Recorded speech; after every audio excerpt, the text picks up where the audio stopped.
For latest news, subscribe our channel and press the bell icon. Never miss any news. നമസ്കാരം, ഇത് one India Malayalam.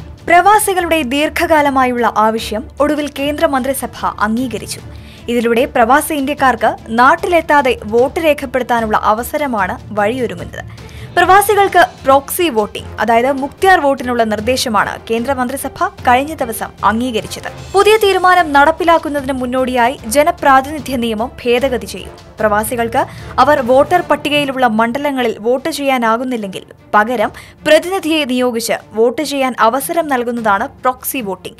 എന്നാൽ പകരം നിയോഗിക്കുന്ന പ്രതിനിധിയും അതേ മണ്ഡലത്തിലെ വോട്ടർ പട്ടികയിൽ പേരുള്ള വ്യക്തിയായിരിക്കണം. വോട്ട് ചെയ്യാൻ നിയോഗിക്കുന്ന പ്രതിനിധി ആരെന്ന് വ്യക്തമാക്കിക്കൊണ്ട് തെരഞ്ഞെടുപ്പിന്റെ 6 മാസം മുൻപ് റിട്ടേണിംഗ് ഓഫീസർക്ക് അപേക്ഷ നൽകണം. ഒരു തവണ നിയോഗിക്കുന്ന പ്രതിനിധിക്ക് അതേ പ്രവാസിക്ക് വേണ്ടി തുടർന്നുള്ള എല്ലാ തെരഞ്ഞെടുപ്പുകളിലും വോട്ട് ചെയ്യാൻ അവസരമുണ്ടാകും. പ്രവാസികൾക്ക് വോട്ടവകാശം ഉറപ്പുവരുത്തുന്ന ബിൽ കേന്ദ്ര മന്ത്രിസഭ അംഗീകരിച്ചതോടെ ഇനി പാർലമെന്റിൽ അവതരിപ്പിക്കും. പാർലമെന്റും ബിൽ അംഗീകരിച്ചാൽ കോടിക്കണക്കിന് പ്രവാസി ഇന്ത്യക്കാർക്കാണ് തെരഞ്ഞെടുപ്പിൽ വോട്ട് ചെയ്യാൻ അവസരം ലഭിക്കുക. വോട്ടർ പട്ടികയിൽ പേരുണ്ടായിട്ടും ശരാശരി 10,000 മുതൽ 12,000 വരെ പ്രവാസികൾ മാത്രമേ വോട്ട് ചെയ്യാനായി നാട്ടിലെത്തുന്നുള്ളൂ.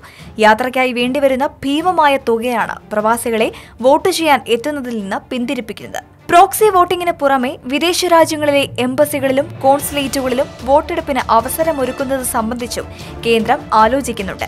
എന്നാൽ ഈ സംവിധാനം ഭീമമായ ചെലവ് വരുന്നതും സങ്കീർണതകൾ നിറഞ്ഞതുമായതിനാൽ പ്രോക്സി വോട്ടിംഗിന് തന്നെയാണ് മുൻഗണന.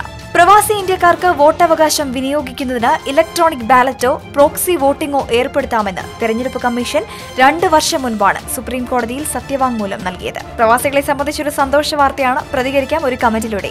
Latest news, like it, share it and subscribe to One India Malayalam.